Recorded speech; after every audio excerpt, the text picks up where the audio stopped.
All right, we continue right here on Sports Radio 810 WHB. Jason Anderson with you. Sterling Holmes hanging out at the American Century Championship Lake Tahoe, and very pleased to be joined by a man who spent 15 years in the NFL and now in front of the TV. 15 years wearing a uniform and pads in front of the TV, but now face in front of the TV. Matt Ryan joins us here in the zone. Matt, what's up? Not much, guys. I'm happy to be on with you. Happy to be here in Lake Tahoe. It's beautiful. A lot worse places to be. I was going to say your guys' view is pretty good. I mean, it's unbelievable that we get to. This is work, though. Yeah, I mean, of course. Come on, we're working hard out here, Matt. You know, it's just we're putting in the hours, and somebody has to do it. Somebody has to do it, right? Somebody has to create this content. Yeah. At the station, I told them, look, if nobody wants to do it, I'll do it, but I would like a raise. Yes. If I have to go, and if I've got to have hazard pay. Oh, 100%. Really what I think it should be. Visiting with Matt Ryan, he's hanging out with us here on Sports Radio 810 WHB. So official retirement now. Yeah. How's official retirement for you? That's good. It really is. It's always tough because all I ever wanted to do my entire life was what I did for 15 years, right? And so when that ends, and for me it was time to end, right, with my career. I'm proud of what I did, but it was time. It was time for me to move on. I've been really lucky to be able to latch on with CBS. I was fortunate to call games for them last year and moving into the studio this year. So being able to transition and have something to do but still kind of be close to the game and kind of staying – in the mix to a certain extent has been good for me. And I'm very fortunate and very lucky that they put the faith in me to go and be on air for them. Yeah. How did you know it's time then? I think, it was 14 seasons in Atlanta and then a 15th in Indianapolis. And my wife was pregnant while we were in Indy. The year didn't go like I think both sides had hoped. And it was just like, okay, we're at this space in life where I think it's probably best for me and for my family to be around, to be back. And, my older two were starting school, so kind of creating that stability for them was important to the both of us. And so it was kind of a lot of factors that kind of played into it. Yeah. I mean, did you feel it like even after Atlanta, was there a part of you that was like, you know what, I'm not going to do it one more year. My entire career I want to be with Atlanta, or it was – no, I can still play this game. Was there a feeling like you saw the end sort of near the light there as the I think it comes at you fast. I didn't know how it went. Yeah, 100%. For me, at least, it did. It comes at you fast because, I think as a competitor, as an athlete, you always have that mindset, that you can go out there and get the job done. And I think it was just a lot of the factors that played into it of, maybe it's time to pivot and to do something else. Yeah, I mean, it's like, okay, and you knew what your pivot was going to be. Like, did you think like it was going to be, I'm definitely going to be in the media or something around it, or? I didn't really know, I was lucky that throughout my career I had done some of that in kind of guest appearances at different times, and I had enjoyed doing it. And then, after that season in Indianapolis, kind of talked with my wife about, what we were thinking moving forward, and I was lucky to have a meeting with CBS, and they kind of made me an offer to join the squad, and that's kind of where it took off. And then I loved doing it. I didn't know. I mean, that's the hard part. You get into something new, and you don't know if you're going to enjoy it as much as you thought you might. But I really did. I had a blast doing it last year, and I worked with really good people. Do you go back now to being an Eagles fan? Hell no. I mean, no, I understand. You grew up an Eagles fan, right? Yeah, grew up an Eagles fan, but I don't know how many times I played against Philadelphia and how many times we played up there. No, there's too much bad blood there. Yeah. So what's the process of signing a one-day contract? I've always wanted that. You go there, you sign official, and so how does that whole thing play out to officially retire a Falcon? Yeah, it's interesting because I was lucky. I signed 3 contracts during my career, and usually when you're signing that contract, your agents are kind of on a Zoom or they're on a teleconference, and you're going through line by line, right? Mm-hmm. This whole thing. Does this say this? Does this say this? And I'm like, yes, whatever. It takes forever.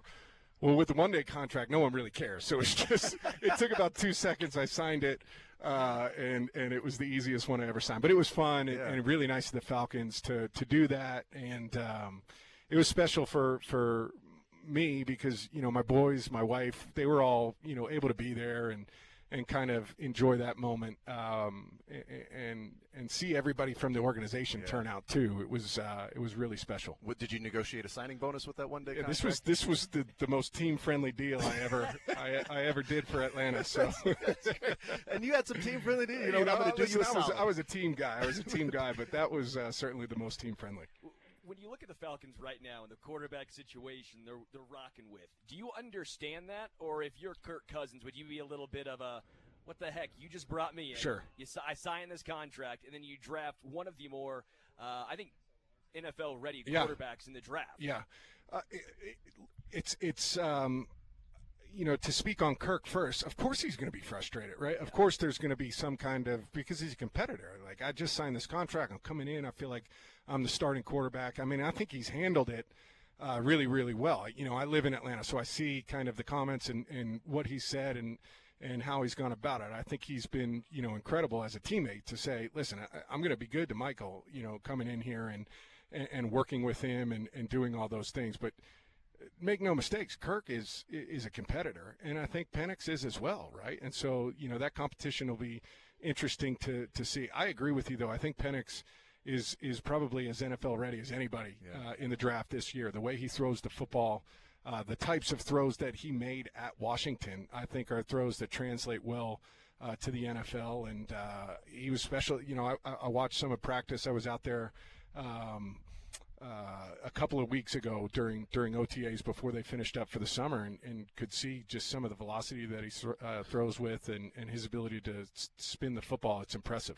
Do you see that now? It's almost like a prerequisite for some of these quarterbacks. Like, you're going to have that rocket arm where, Peyton Manning didn't have an amazing arm and throw, 80 miles an hour. You and Tom, like, you guys weren't throwing it through a linebacker to get to the next level. But Patrick and Josh and Penix has an unbelievable arm, and Caleb Williams, like, you're seeing these guys come into the league, and the power that they're throwing with is I don't know if it's emphasized more or if it's just that's the way the quarterbacks have developed over the years. Well, I think it's these guys, right? Like, they come in, and all those guys you mentioned have the ability to throw the ball with power. But they also have the ability to throw it with touch, to layer that football, to take something off it, to make it catchable for the guys that are catching the football. I've often said good quarterback play is more being a passer than a thrower, right? You want a passer, somebody who can kind of locate the ball where it needs to be with the right pace when it's supposed to be there. And even all of those guys, as strong as their arms are, they're all passers, right? Yeah. They have the ability to manipulate the football and throw it in different ways, and I think that's what makes them special. But I'd agree with you. I think the guys coming in, the arms, there's always been like a handful of guys that had those really strong arms, but there's more and more that you're seeing coming in with that kind of power. It almost feels like the arm is a plus where, okay, these guys do this and they've also got an awesome arm. Yeah. Where sometimes in the past it was this guy's being drafted because, like Jamarcus Russell, no offense to him, but he sat on his knees and threw it through the uprights. Okay. Yeah. And what does he do when he's not on his knees with nobody else on the field throwing it through the uprights? For sure. No, they're all passers. Like the guys you mentioned are all passers, and that's what I think scouts look at first and they evaluate. And the added bonus is that, like you said, they can throw through somebody's chest as well. When you see some of these quarterback contracts, right? Trevor Lawrence signs that massive deal. You see Joe Burrow, Justin Herbert. I mean, Daniel Jones got a lot of money. Sure. How hard is it to create a team around those guys? And if you're the quarterback, obviously, how do you try and find that middle ground? Because Mahomes is an elevator, right? Yeah. We know this. We saw the wide receiver group he was with last year. I'm sure you're watching those wide receivers drop balls for the Chiefs going, this would be so frustrating. Sure. What am I supposed to do here? Yeah. So when you're a quarterback and you're signing these massive deals, you're seeing the contracts explode, taking up now 25% of the salary cap. How do you try and find that balance? I think in a lot of ways, they're massive on the cap hit on the front end. Yeah. And then it becomes smaller. It becomes more team friendly as you move further into that contract, right? And that's kind of always how it's been with quarterbacks. When I was in the league, I remember Drew Brees was the first to sign, a $20 million contract, and then I think I might have been the first to sign a $30 million contract. And at the beginning, it's the shock factor, but as the cap continues to grow, right, that percentage starts to lessen.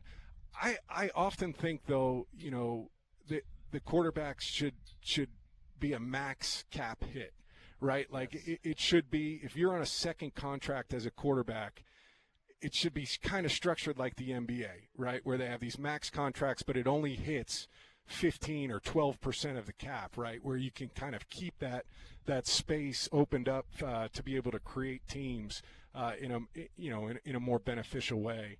But those cap stuff are also complicated. Like that's a super easy way, overly simplified way to do it. I'm sure there's more to it, but I've always thought something like that might make sense. Yeah, it's really weird. It was almost like somebody a couple of weeks ago started talking about that and saying, like, is that right? Yeah, we had the conversation. I'm like, look, if it gets so out of hand and we're talking about the middle class, like we were looking at wide receivers specifically. Sure. And I'm saying, well, do I want to pay $26 million to a number 2, or am I just going to draft a number 2 in the second or third round? Right. So if you're a number 2 receiver and the market is now 21, 22, well, I don't know that I'm going to pay you that. So I'm going to pay the high end for Justin Jefferson and Jamar Chase and Sure. Tyreek Hill, and then I'm going to draft the other guys and hope I can develop them. And if that middle ground goes away, well, then we're benefiting the top end, we're benefiting the quarterbacks, we're benefiting the wide receivers, but it's because the price is inflated and quarterbacks, and it's the price of doing business, right?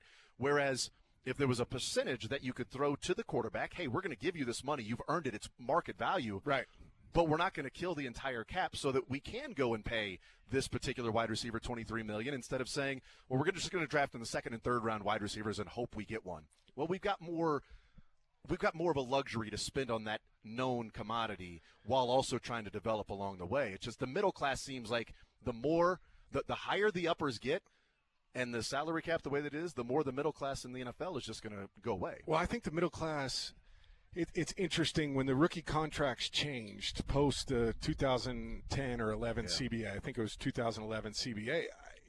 It made it difficult on that middle class because, or like those veteran guys who were year 6, 7, 8, 9, right, that were excellent players, but their league minimum was double what you were going to pay, rookies. That makes it difficult. And at the end of the day, it's a business, right? And you've got to be able to hit these numbers and structure a team in that kind of way. So, there's just so many decisions that have been made throughout the entire time, and I think that's something that needs to be reevaluated as they look at the CBA when it comes up. So we need Matt Ryan to be on the forefront of this, and we're going to tag along because we feel like we had the idea. But we all came to the same conclusion. I'll co-sign. Yeah. Right, okay, co-signer, where first team All-Pro, second team All-Pro, MVP. There's different tiers like in the NBA. So if you sign with the same team, you sign with the team that drafted you. You got two guys on Boston right now that are making over $300 million. Yes, the NBA is absurd. But they can do that. In the NFL, you can do that too. You don't have that same issue necessarily for small markets. Sure. Yeah, but you don't want to lose the small market aspect. Like you don't want Mahomes saying, "Well, I'm in Kansas City, but I can go to New York." Yes. So just like the NBA, well, you can sign a higher max with the team that drafted you. So if you want to get the most money, it's the team that drafted you. So you can still play in Green Bay or Cincinnati or Kansas City. I think it makes sense in that model too of creating long-term fans, right? It's that idea of in a world of free agency, you're kind of counteracting that, right? And you're creating these guys that are lifelong, maybe not lifelong, but 8-10 year Celtics, right? That's pretty cool. I think as a fan, you kind of love that part of it. Matt Ryan is our guest. We're hanging out at the American Century Championship 2016. And, this phenomenal year for you. Anything in particular about 2016, maybe it was as it was going on or maybe before, that may have stuck out to you because career high in completion percentage, yards and touchdowns and yards per attempt and rating and QBR, all in that 2016 season. Was there something about that sort of stuck out that maybe you felt like this was going to be this amazing year for you and win MVP, or it just happens organically? Yeah, you never know, right? Yeah. And so we had some really good seasons. My first 5 years really in Atlanta. I think 4 of the 5 years we were in the playoffs and, had some productive, really productive teams, like good teams. We were never really able to get to the Super Bowl. 2012, I think we lost in the NFC Championship game. So we had some really good years prior to that. But it was year 2 with a coordinator, which I think is so important, right? Year 2 with Kyle Shanahan. We kind of had our ups and downs in 2015, but we're starting to get better at the end of that 2015 year, starting to get more comfortable, understanding each other, and then coming into that season really feeling like we could just pick up where we left off. And it didn't. The numbers were really good, but I think we were maybe 7-5. I think you finished 11-5. We were 11-5, yeah. so we kind of we were good and Yeah. we were building, and then we really kind of started to explode at the right time, and we're playing some really good football during that stretch. But I think it's just continuity and kind of being year 2, and we had some really good players too. Yeah. We had some really good players. Right. I was going to say it's rare for a player that's played 14 years in one team, 15 years, has been an NFL MVP and Pro Bowler, to have that 1 year where it's career high in yards and completion percentage, yards per attempt, and touchdowns, and QBR wild. rating. What's crazy though is, so that year was special, and our team was really good. I put up some big numbers the 2 following years too, right? Like there were 2 years with Steve Sarkisian that were really good. I particularly think it was maybe the 2018 season where the numbers were high, right? And we were scoring like crazy. We just struggled. We struggled to win games. We were in these shootouts where it was like 38-35, right? And so it's about getting all the pieces together and really, allowing for those special years to take off. Yeah, you're right, because 2018 you were 20 yards away from the 2016 career high, and you were 3 touchdowns away from the 2016 career high. So it was almost identical. Your stats numbers. guy's impressive. Yes, it's almost like it was pretty close in those years. Where So there was this stretch. It was this maybe like 3 or 4 year stretch where the production and the we had so many similar guys too, right? Where we had Julio Jones, we knew was going to be our ex. Mohamed Sanu was going to be in that slot position for us. Austin Hooper was a young player that really had 4 or 5 productive years in Atlanta. Was very, very good for us in Atlanta. And then we added Calvin Ridley during that time too, who was dynamic as a young player. When you're having those years offensively, and you're like, offense is scoring, it's prolific. Yet the wins aren't coming, and we know it's the defense at that point. We've seen it here at times in Kansas City. We always think back to the 13-3 season and the loss in the playoffs. What does that do for a quarterback? Like psyche-wise, when you touch the ball, obviously you want to go out and score every single time. But when you know the defense is struggling, it's a little bit of a sieve on that side of the ball. What goes through your head mentally there? Just keep scoring. Like honestly, I mean that's it, and it's really no different. If it's like if they're getting stops or whatever, it's just we got to keep scoring, right? Our job, and I always felt this way, right? We're all in it together. We see how hard these guys on the defense are working, right? In meetings, out on the practice field, whatever. You see all the effort that they're putting in, but at the end of the day, it was our job as an offense to find a way to score one more point than they do, right? And that's our responsibility, and that's kind of the focus that at least I always had, and I know my teammates in Atlanta and Indy tried to have as much as we could. Matt Ryan is our guest. All right, Matt, I got to go back to 2022. Okay. You're with the Colts. Yep. Playing the Chiefs. Oh, yeah. It's the last in the fourth quarter, last drive. Jelani Woods? That was the touchdown. But earlier in the drive, we stayed on the field. Yeah, that's right. There was an interaction between you and Chris Jones. What did he say? I honestly don't even remember. Like, because whatever he said, I didn't hear it. And so I was like, I guess he said something. We're coming back out. It's funny, I look back on that kind of stuff. People ask about, like, whatever it is, trash talk all the time. For whatever reason, I like, you sometimes hear it, but you forget what people say, right? You're half listening to whatever they're saying. So I'm not even sure what he said, but I was thankful he said whatever he said because it kept us on the field. That's right. It's just second one. Yeah. Derek Carr with the roughing the passer where he with laid Chris on Jones. Derek Carr, because it was clearly not roughing the passer. Chris Jones tackled him. He's holding the football. He strips football, and then he reaches out his left arm to brace himself and lands on Derek Carr, and they called it roughing the passer. Oh, man. And they were showing the replays, and Derek Carr, we talked to him, looked it over Chris Jones and went, ooh. Yeah. And but then with us, he was like, look, you can't do that. Sorry. Yeah, those are the rules. Yes, those are the rules. Them's the rules. I didn't make the rules. We just abide by them, But, yeah, I'm a quarterback defender, so I always thought they were roughing. Yeah, it was always roughing. We joke about it all the time. We're like, these grown men are running and hitting and tackling and destroying their bodies, but a 15-yard penalty because he said some naughty words. Yeah. It seems like it's very 100%. incongruent. We've all said a lot of bad things. Yeah. Seems very trash talker.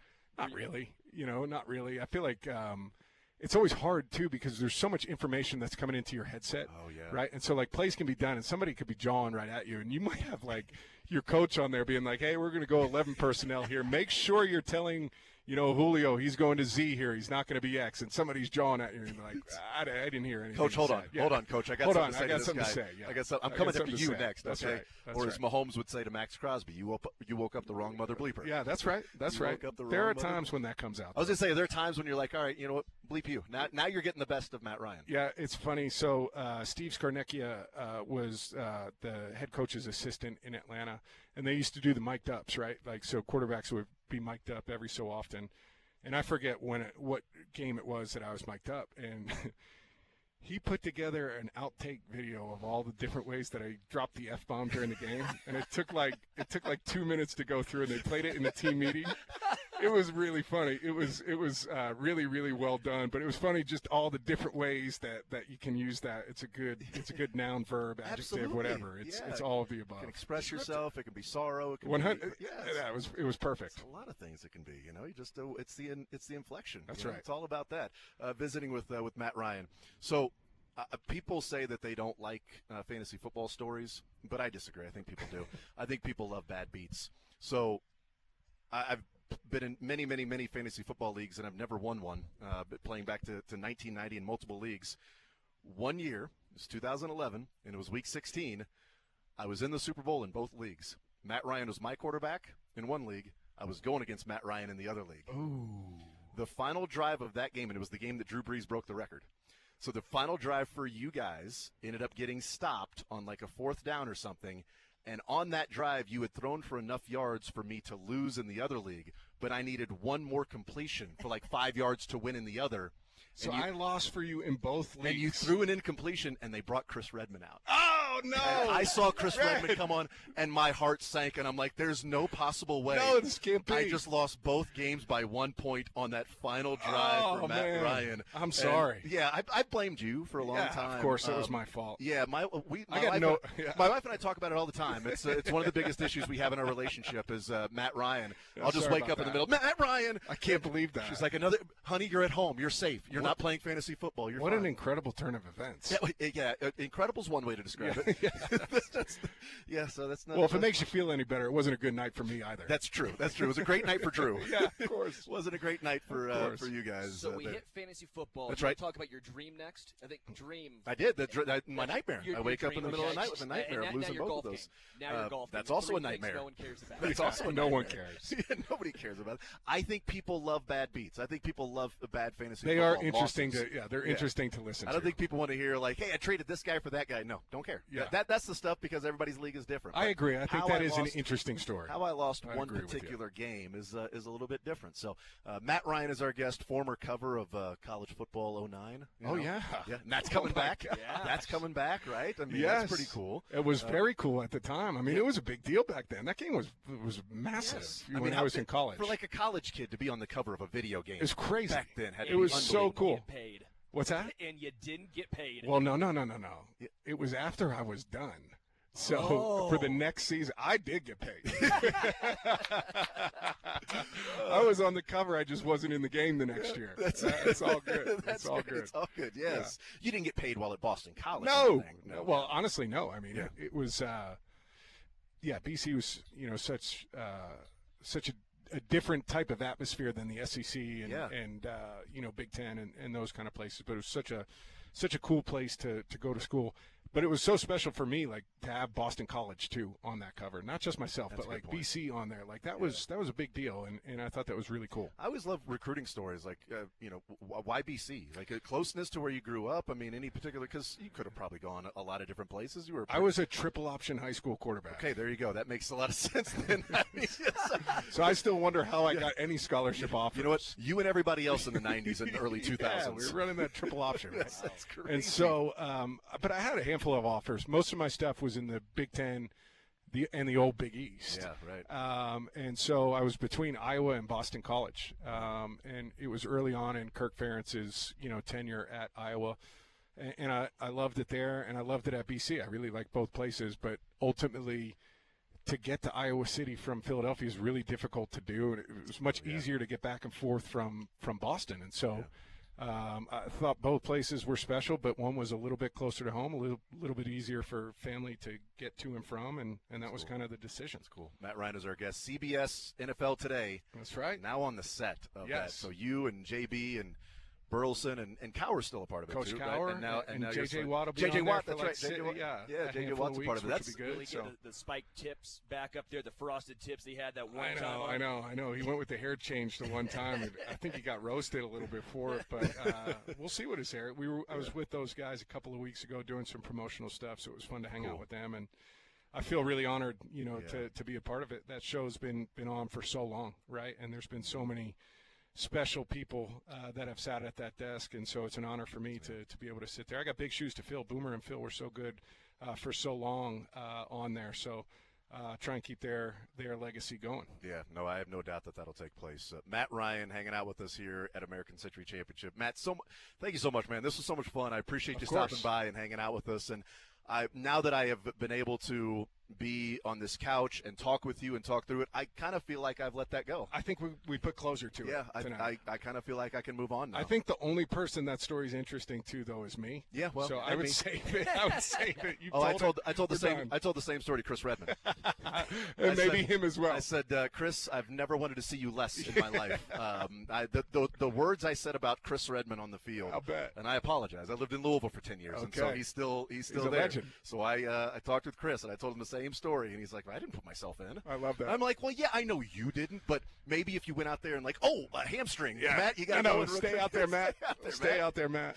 Thank you so much for stopping by. We don't have that was Chris Jones. We got closure on fantasy football, That's right. but not on what Chris Jones said. We'll get to it. We'll get to the know. bottom of it one day. We'll see. We'll find out. Let me know what he said when you find out. Somebody's mic'd up somewhere. I know it's got to be NFL Films has that audio. They know what was said. We just haven't guess. released it. It's just been bleeped out. It's okay. Matt, you're the man. Thank you so much. Appreciate you guys. Best of luck this weekend. weekend. Thank you. Yes. There's Matt Ryan hanging out here at American Century Championships. More Zone right after this on Sports Radio 810 WHB.